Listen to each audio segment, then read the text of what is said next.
Niner Empire. What's good?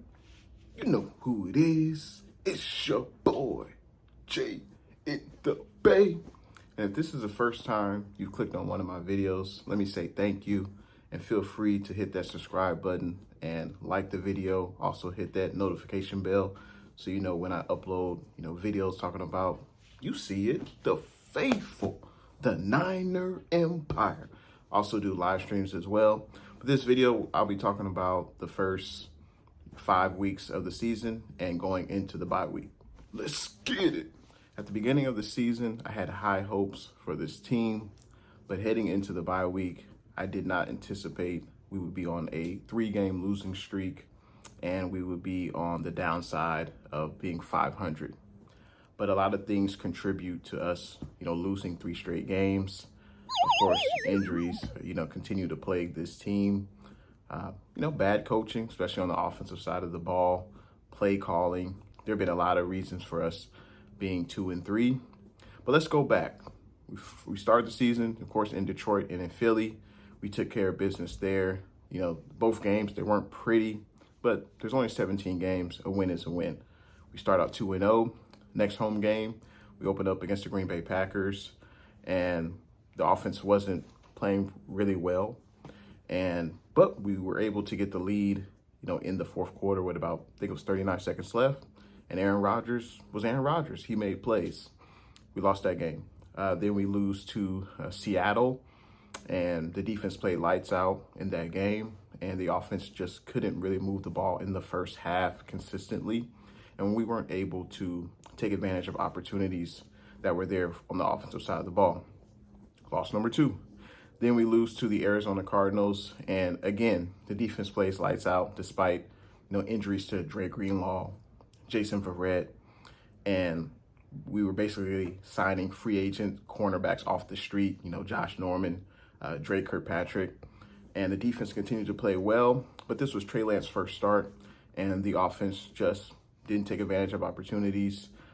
But I chalk that up to there was some bad play calling by Kyle Shanahan, but also, it's a rookie quarterback in Trey Lance. I thought he did play well against Arizona, but we just have to definitely cut down on, turnovers, penalties, and we just have to be more effective on the offensive side of the ball.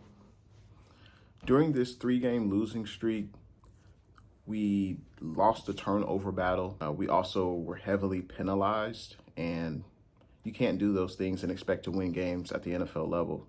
You can't lose the turnover battle and get penalized heavily. That's usually a recipe for disaster, or not a recipe for success. But to go along with that, the offense, it just hasn't been running on all cylinders. Kyle Shanahan, he's supposed to be this offensive guru, which I believe he is. He is an excellent play designer. He can get guys open. His play calling has definitely come into question. The play calls that I find confusing are running the ball with Juice, the best fullback in the NFL. I think Juice is best utilized, in the passing game. Also, blocking. I just don't think he is best suited. We're not putting him in a situation to succeed when he's running the ball up the middle. Also, with Trey Lance, I don't think we should be running him up the middle through those quarterback runs. I think he's best suited to run to the outside, whether left or right. I think he would be best suited to run against guys who are not his size than run in the middle of a defensive line where guys are, 300 plus pounds. I just don't understand that. But that's the recurring theme for, I think, one of the reasons why we're on this 3-game losing streak is just the offense just hasn't been good enough.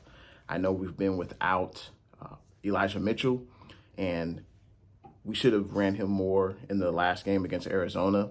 But without Elijah Mitchell, without Raheem Mostert, there's no Jeff Wilson Jr., Jermichael Hasty. We are down to basically signing running backs off the street.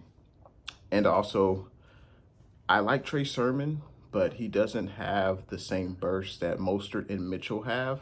And I admit it. I would say for myself as a Niner fan, I've been spoiled with having one of the fastest running backs in the NFL, Raheem Mostert. Once he got the ball, he made that cut very few defensive players could actually catch up to him and bring him to the ground. So Trey Sermon, I don't think we've seen the best of Trey Sermon yet. He did look pretty good against Seattle, but we have to be able to sustain drives on the offensive side of the ball. We can't have a lot of 3-and-outs. We got to have consistent play at the quarterback position. You know, we need to be able to get the balls into the hands of our playmakers. And I don't know what the deal is with the IU show and Trent Sherfield. I don't understand what's going on there. Travis Benjamin was brought up from the practice squad, and he's getting as many targets as Ayuk and Sherfield. I don't get that. The talk was all in training camp that Sherfield's having a great training camp. He's looking great. Well, we just haven't seen it in the regular season on a consistent basis. And also with Ayuk, you know, Lynch said that they're expecting more out of Ayuk. Hopefully Ayuk can prove to them that he's fully invested into the game, but we have to continue to get our playmakers the ball. And of course, George Kittle is out for the next three games minimum, and we'll see how his injury progresses. But a big reason why we are on this 3-game losing streak, as I mentioned before, turnovers, penalties, and the lack of effectiveness on the offensive side of the ball. Another reason why we've been on this 3-game losing streak is the inconsistency with our offensive line. I think Trent Williams had a pretty bad game against Arizona, but that's few and far between. Usually he's the best offensive lineman on our team, and you know, he's one of the best left tackles in the NFL, but he didn't have his best game against Arizona. And Alex Mack, I think he's been a little underwhelming. He hasn't been great. I think he's been solid, but Alex Mack, Brunskill, and McGlinchey, those have been the most inconsistent players along the offensive line. And I think that shows going up against the upper echelon talent in the NFL, like a J.J. Watt, like a Chandler Jones. The right side of the offensive line definitely struggles, and they struggle sometimes in the running game, and we definitely see that in the passing game. So I don't know how we can make that better. I don't know the rest of the season going forward, but that's definitely been a reason why, you know, the offensive line can't create holes in the running game. If they can't keep our quarterback clean in the pocket, the plays will not be as effective on offense. And that's just point blank. You know, it's not just one player that's to blame. It's not just one coach. We all have to work as a cohesive unit. And if the offensive line isn't blocking, the play is just not going to be as effective as it was drawn up by Kyle Shanahan. It's just not. So that's definitely another area where we got to get better. You may be thinking that the sky is falling for the faithful, for the Niner Empire. But we're only 5 games in. There's still 12 games left on the schedule, and we have a favorable schedule. But here are some things that we did well. I think Deebo Samuel is having a great junior year to his NFL career. He is top 5 in a lot of the wide receiver categories, and he's been the best playmaker on this 49ers team. No question about that. Our punter, Mitch Wisnowski, was named Special Teams Player of the Month. And this defense, shout out to D'Amico Ryans, our defensive coordinator. He's doing an excellent job in putting players in position to succeed. And of course, Nick Bosa's having a great year. D Ford, anything we get from D Ford, I think is a success at this point. When you think about the injuries that he's sustained in his career, and you know, just in the few years he's been with the 49ers. DJ Jones, he's looking good. Eric Armstead is having a hell of a career. And we've definitely had some standout players on the defensive side of the ball. Not to mention, we've had to have, you know, basically free agents off the street come in and help this secondary. You know, at the cornerback position, of course, Jason Verrett's out for the rest of the year. Emmanuel Mosley was out, I believe, the first 2 games of the season, and he's looked pretty well in his return. D'Amico Ryans, shout out to you for keeping this defense basically at the same level, or some may even say even better than when Robert Saleh was here last year. But those are the positives with this team so far this year. You may be asking yourself, well, how can the 49ers turn this around? Well, I think the 49ers, let's start off with the defensive side of the ball. They've been playing excellent the first 5 games of the season. But let's talk about the defense. The defense needs to get more turnovers on defense. That will definitely help the offense get more opportunities to score. and the opposing offense will be off the field. So far this season, we only have 2 turnovers. I repeat, we only have 2 turnovers so far. One by Dre Greenlaw in the first week against Detroit on an interception. The second was a forced fumble by, you guessed it, Dante Johnson. I know people love to talk about Dante Johnson and how he's terrible, but hey, he got a turnover in the last game, and that was huge. We need more turnovers on the defensive side of the ball. Also, on offense, we have to get back to basics, faithful. Shanahan loves to run the ball, and that's what we need to get back doing. Elijah Mitchell, I'm glad he's back. Trey Sermon is his backup. Jermichael Hasty should be coming back.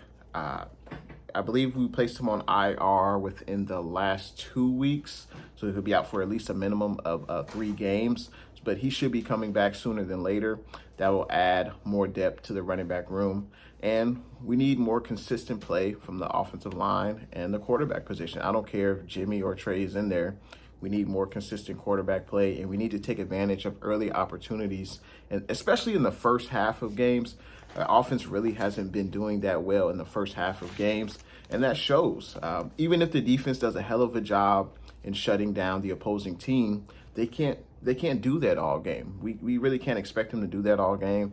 The offense needs to take advantage of opportunities in the first half, and the offense has done great in the red zone. I believe we still are the number 1 team in the red zone, I believe. And I believe we've converted on, I think, at least 13 of 14 opportunities in the red zone. So the red zone offense is doing great. We just have to do better converting third downs on offense, not having penalties that stunt the offense, that hold the offense back. And if we do those things, I think we will. That's how we can turn it around. And we got to continue to get in the ball to the playmakers. We got to give the ball to Ayuk, to Sherfield, to Debo, of course. Looking forward to when Kittle comes back. But we got to get back to basics. Run the ball, get the ball to your playmakers, and we have to have consistent play along the offensive line and quarterback position. And I think Kyle does have to do a better job at play calling for sure. There are certain play calls I just don't like. Juice Check running the ball, Trey Lance running the ball up the middle. I think, I don't like those play calls.